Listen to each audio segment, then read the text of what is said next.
Hi, welcome to Module 2. Again, this is Lecture 1.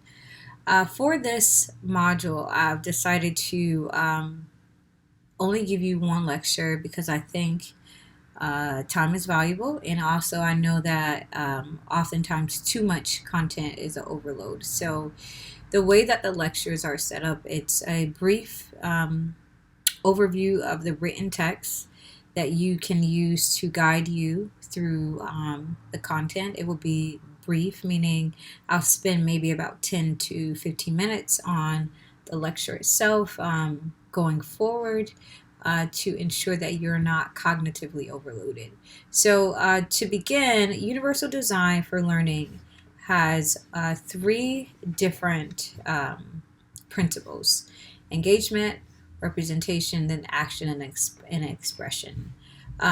Within these three principles, there are three different layers, actually more than three layers, about four layers, that they, three layers and then goals that they aim to achieve. And then with those, there are connectors that you should be aware of. So the objectives behind this PowerPoint, particularly in this content, is to you create a environment where you can understand how to apply universal design for learning principles to design approaches to help diverse learners. So I know one of the challenges will be for you to not only understand UDL if you haven't been introduced to it, but also learn how to apply it. So I'm going to try to combine both of those in one.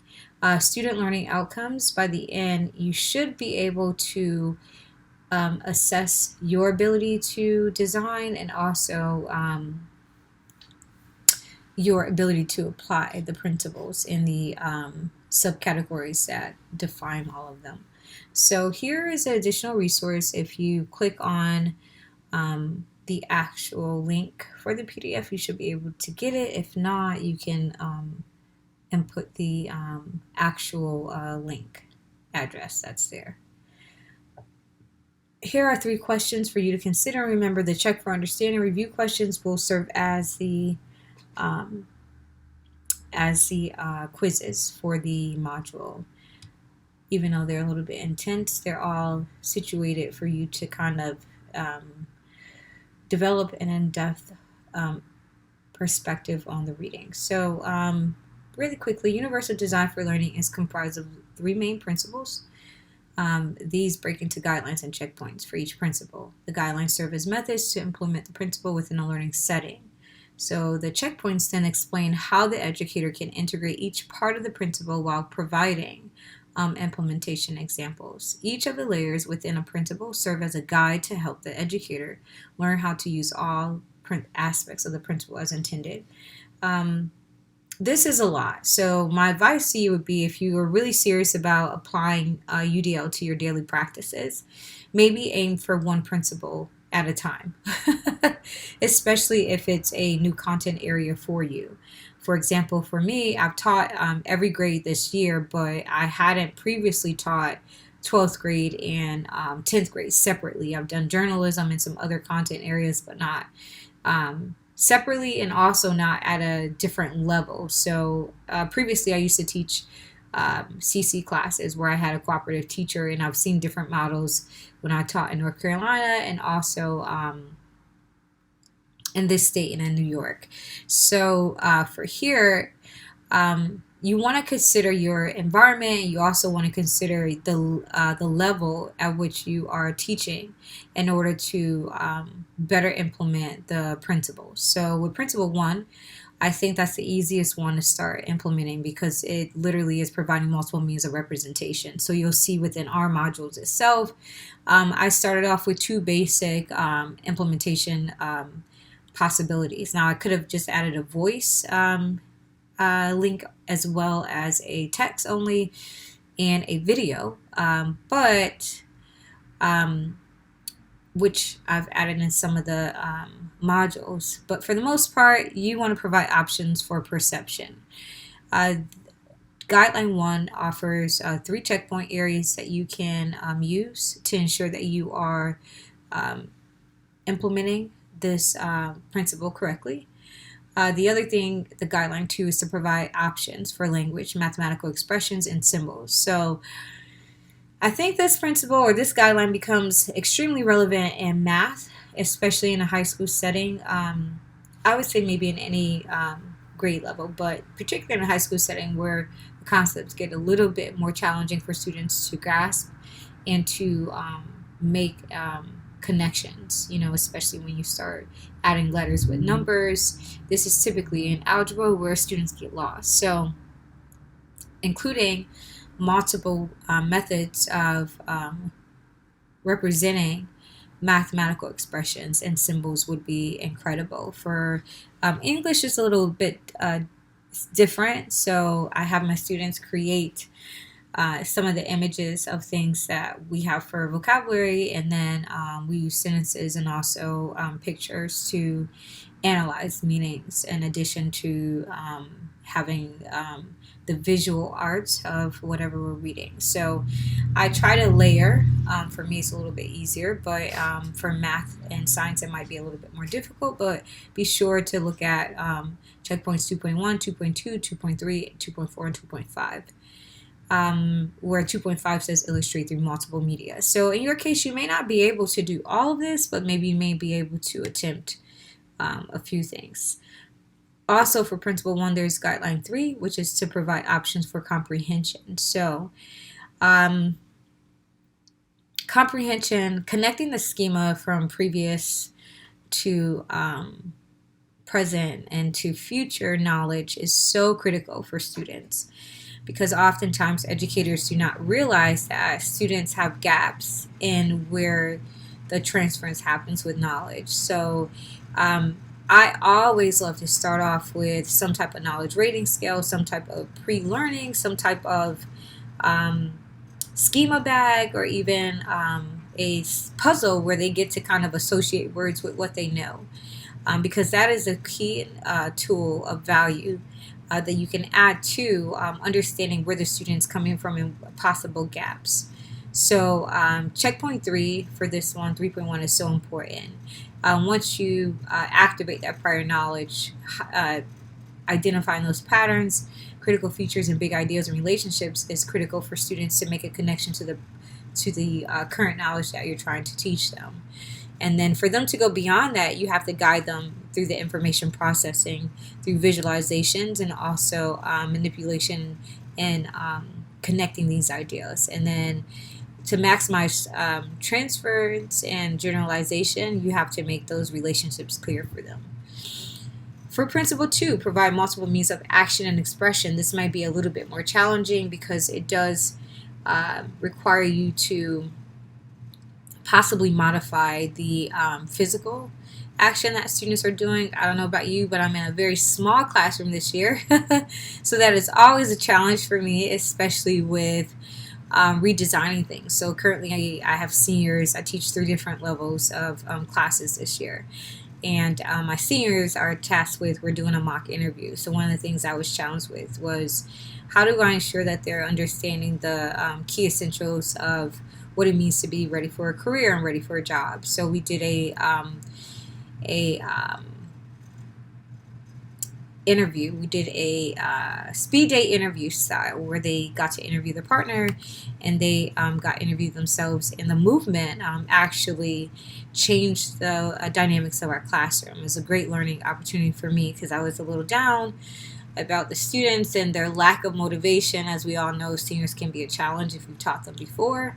And it was very insightful to see that when I varied the methods for response and navigation, they actually changed. Guideline 5 says provide options for expression and communication.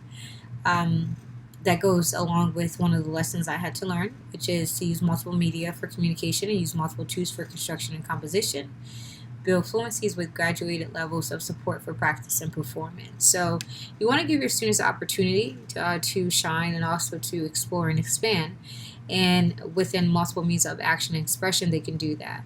Provide options for executive functions. So we do goal setting. I think goal setting is important. especially when it comes to helping the class as a whole. I celebrate, or I celebrate and both embrace classroom communities. So as a community, you want to always have set goals and standards and expectations. So part of multiple means of action and expression, you want the students to take action and take ownership over their progress in any course. So support planning and strategy development, facilitate managing information and resources, enhance capacity of monitoring progress. One of the key things for them is to feel like they are monitoring something. So oftentimes after progress reports are done or before quarter ends, I help them reset the boundaries and set goals and aspirations for themselves, which is something I'll be doing Monday now that the data is clear and I've already posted the progress reports. Finally, with Principle 3, provide multiple means of engagement. So this is critical, I think, because a huge part of the classroom experience directly connected to engagement is directly connected to engagement and learning. Affect, which I think a lot of people forget about, is influenced by individual components such as culture, personal preference, experiences, neurology. Sorry, my apologies for my poor pronunciation, and so much more should be included in the planning process. I've often heard people say if a student does not know you care, they will not respond to you. I'm going to go a step further and say that if a student doesn't feel the environment itself is safe, and they feel that they are free to learn and make mistakes, then this becomes a problem with how they engage in the course. So provide options for recruiting interest and also provide options for sustaining effort and persistence. I have to work at every day telling my students that I care, and telling them that their word and their vision and everything they want in a classroom matters. I do that with surveys every couple of weeks. I also do that with actually allowing them a choice to design their curriculum, such as my seniors. They had an option to choose a novel or career situated unit. Giving students voice, empowering them to feel like they are part of the classroom, makes the world of a difference. So in addition to hearing their voice, giving them options, valuing their interests, I would also encourage you to provide options for self-regulation. As I reflect on this again for another round, I did not realize how often I use all these things, but I promote expectations and beliefs that optimize motivation. It doesn't always work, but I always instill it into my curriculum and my instructional practices. I would also encourage you to facilitate personal coping skills and strategies, develop self-assessment and reflection. Those two things are the harder things to do within this principle. However, if you start off with multiple means of representation, you can gradually grow into a place where students are self-regulating and they do have ownership over the requirements and things that they are expected to do. Here are some reading highlights for you to just keep in mind. Number one, each of the principles that govern the implementation of universal design for learning as a curriculum approach offer additional guidelines and checkpoints that ensure successful use of the principles within a classroom setting. The one thing about this curriculum guide that I like is that it doesn't leave you hanging. It gives you each checkpoint as pretty much a way to use the principle in a very effective way. For example, when considering how to integrate Guideline 9, provides options for self-regulation through the use of checkpoint 9.1, an educator knows there will need to be planned opportunities built into the lesson that promote expectation and beliefs. Educators can intentionally build in strategies that help students reduce levels of frustration or outbursts, to teach students how to self-regulate and to not to give up when challenged. Each of the principles are supported by guidelines and checkpoints that help teachers reshape instructional approaches for everyday practices and management styles to increase intentionality. I hope that this mini lecture, sorry about it going over a few minutes, serves as a great guide for you. And I just encourage you, don't become overwhelmed with UDL. It is massive, but after reading it and rereading it, it will become a part of your psyche, and eventually you will naturally begin to integrate things. But you can start off just by one. Thank you very much for completing the lecture part of this unit, and the next step will be the reading quiz. Have a fantastic day.